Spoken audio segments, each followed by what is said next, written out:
मेरे channel सारिकास cooking diary में आपका स्वागत है। फ्रेंड्स, हम सभी जानते हैं कि मोतीचूर के लड्डू हो, चूरमा के लड्डू हो या मोदक, गणपति पापा को बेहद प्रिय है।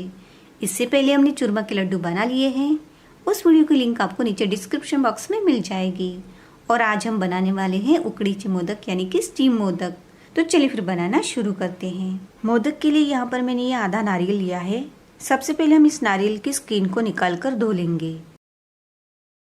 ये देखिए, मैंने नारियल की स्किन निकालकर नारियल को धो लिया है। अब मिक्सचर जार ले लेते हैं और इस जार में नारियल के टुकड़े करके डाल लेते हैं।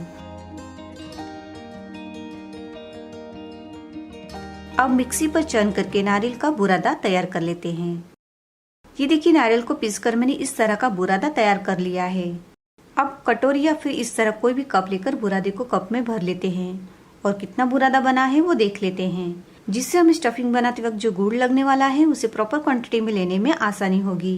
देखिए, ये 1 कप बुरादा बना है। अब आगे की प्रोसेस यानी स्टफिंग बनाने के लिए हम गैस की तरफ चलते हैं। यहाँ गैस की स्लो फ्लेम पर मैंने ये पैन रख दिया है। इस पैन में हम आधा चम्मच घी डाल लेते हैं और घी में डालेंगे 1 चम्मच खसखस और खसखस से तड़तड़ की आवाज आने तक घी में रोस्ट करेंगे। बस 1 मिनट लगेगी खसखस को रोस्ट होने में। खसखस से तड़तड़ की आवाज आने लगी है तो अब इसमें हमने जो नारियल का बुरादा तैयार किया है उसे डाल लेते हैं और सिर्फ 1 मिनट तक कंटिन्यू चलाते हुए हल्का सा रोस्ट करेंगे। बुरादे को 1 मिनट रोस्ट करने के बाद अब इसमें हमने जिस कप से मापकर नारियल का बुरादा लिया था उसी कप से मापकर आधा कप गुड़ ले लेते हैं और गुड़ को पैन में डालकर कंटिन्यू चलाकर गुड़ को पिघलने देंगे। ये सारी प्रोसेस हमें स्लो फ्लेम पर ही करनी है। ये देखिए, गुड़ धीरे धीरे पिघलने लगा है। बस स्टफिंग को हमें ज़्यादा पकाना नहीं है, सिर्फ गुड़ के पिघलने तक और स्टफिंग के ड्राई होने तक ही पकाना है। इस तरह अगर आप बुरादे और गुड़ की क्वांटिटी माप लेंगे तो स्टफिंग प्रॉपर बनेगा और आपको बनाने में भी आसान लगेगा।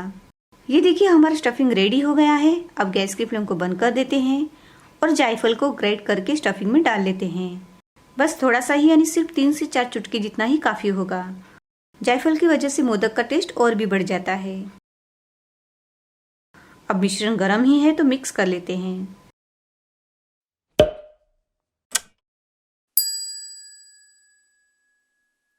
स्टफिंग तैयार है तो इसे हम एक कटोरी में निकाल लेते हैं और ठंडा होने देते हैं। अब फिर से गैस की तरफ चलते हैं और बाहर के कवर के लिए आटा तैयार कर लेते हैं। तो उसके लिए गैस की स्लो फ्लेम पर मैंने ये कढ़ाई रख दी है। इस कढ़ाई में हम 1 कटोरी पानी डाल लेते हैं और उसी के साथ डालेंगे आधा चम्मच घी और 4 से 5 चुटकी जितना नमक। अब पानी में उबाल आने देते हैं। पानी में उबाल आते ही हमने जिस कटोरी से मापकर पानी लिया था उसी कटोरी से मापकर 1 कटोरी चावल का आटा डालेंगे और जल्दी से मिक्स करेंगे। वैसे तो आप कोई भी चावल का आटा ले सकते हैं, पर अगर खुशबू वाले चावल का आटा हो तो मोदक का टेस्ट अच्छा आता है। और वैसे मोदक का आटा मार्केट में भी आसानी से मिल जाता है। चावल का आटा अच्छे से मिक्स हो गया है तो अब गैस को बंद करेंगे और ढक्कन लगाकर इसे 10 मिनट के लिए साइड में रहने देंगे। 10 मिनट के बाद इस आटे को हम डो बनाने के लिए दूसरे बर्तन में ले लेंगे। आटा थोड़ा ड्राई और गर्म लगेगा तो थोड़ा नॉर्मल पानी हाथ में बीच बीच में लगाते हुए मसल कर इसका आटे जैसा गोला बनाएंगे।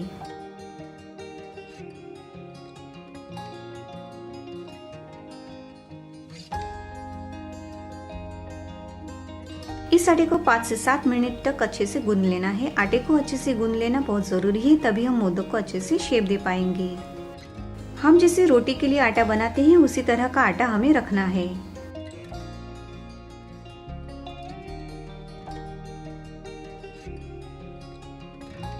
ये देखिए, आटे का गोला तैयार हो गया है। अब आटे से हम बड़े नींबू के साइज का गोला बना लेंगे।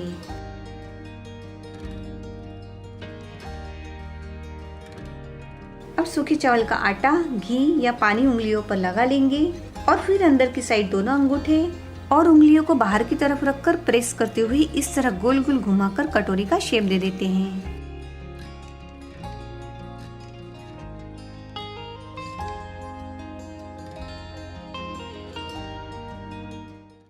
ये देखिए, इस तरह। अब हम पानी हटा देते हैं और थोड़ा घी ले लेते हैं और घी को उंगलियों पर लगा लेते हैं। अब इसमें हमें प्लेट्स बनानी है तो एक उंगली कटोरी के अंदर रखेंगे और 2 उंगलियां कटोरी के बाहर रखकर इसे हल्के हाथ से पिंच करेंगे। 1 उंगली के डिस्टेंस पर हम इसी तरह सारी प्लेट्स बनाएंगे।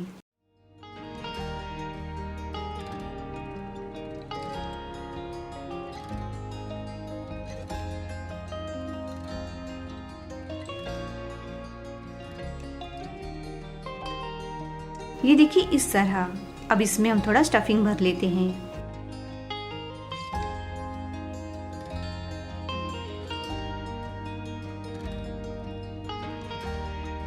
और इस तरह नीचे से धीरे धीरे प्रेस करते हुए हल्के हाथ से सारे प्लेट्स को एक साथ करेंगे।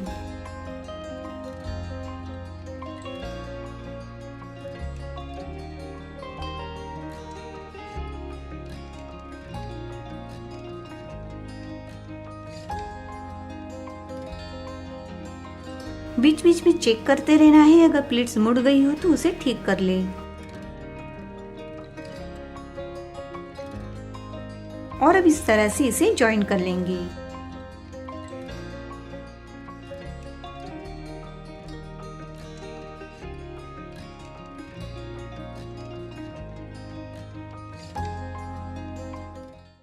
ये एक तरीका है मोदक को शेप देने का। अगर किसी वजह से आप इस तरह से मोदक को शेप नहीं दे पा रहे हैं तो और एक आसान तरीका है मोदक को शेप देने का, तो वो भी देख लेते हैं। चकला और बेलन ले लेते हैं और चकले पर थोड़ा सा घी लगा लेते हैं और बेलन को भी घी से ग्रीस कर लेते हैं। अब आटे का गोला ले लेते हैं और गोले को पूरी की तरह बेल लेते हैं। अब इस बेली हुई पूरी में हम स्टफिंग रख लेते हैं और इस बार हमें प्लेट्स नहीं बनानी है, इसे ऐसे ही बंद कर लेना है।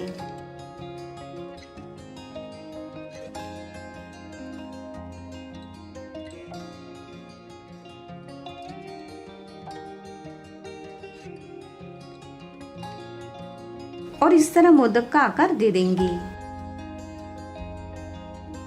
उसके बाद चम्मच, बटर नाइफ या फिर इस तरह टूथपिक की स्टिक लेकर इस तरह से लाइंस बनाएंगे।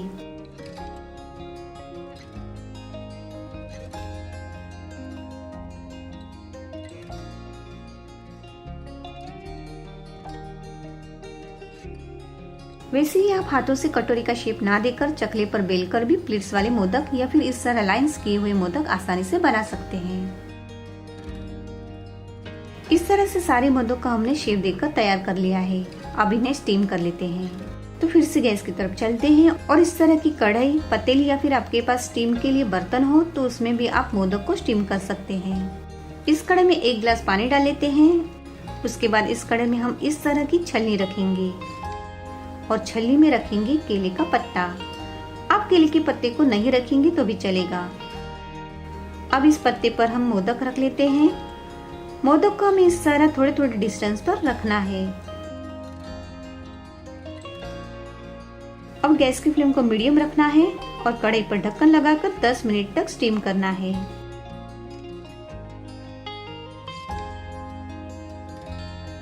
दस मिनट के बाद ये देखिए हमारे मोदक कितने अच्छे से स्टीम हो गए हैं। इस तरह मैंने तो आपको मोदक बनाने का आसान तरीका बता दिया। अब आपकी बारी है इस गणेश चतुर्थी पर मोदक बनाने की, तो जरूर बनाएं। आप गर्मा गर्म मोदक के ऊपर घी डालकर भी खा सकते हैं।